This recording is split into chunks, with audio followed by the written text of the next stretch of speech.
বলছে যারাই যাচ্ছে শহীদ দিবসে সবাই নাকি চোর ডাকাত। আমি বলি তুমি মহারাজ সাধু হলে আজ আমরা চোর বটে।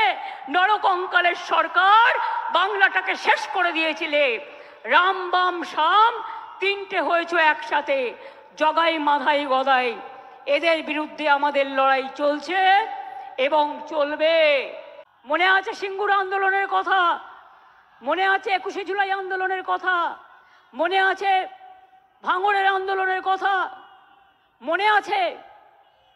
আরো বেশি করে আমার লেখা বইগুলো পড়ুন, সব জানতে পারবেন। যারা আজও সংগ্রাম জানেন না, তৃণমূল কংগ্রেস এমনি জন্ম হয়নি। তৃণমূল কংগ্রেস অনেক লড়াইয়ের ফসল। এই লড়াইতে চোর ডাকাত হয় না।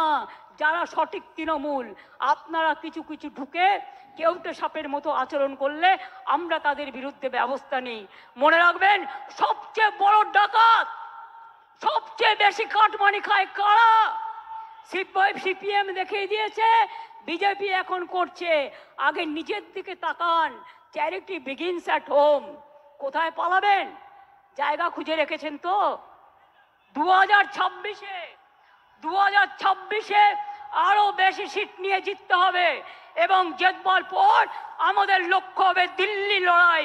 দিল্লিকে হাঁটাতে হবে, বিজেপিকে হাঁটাতে হবে, চক্রান্ত রুখতে হবে।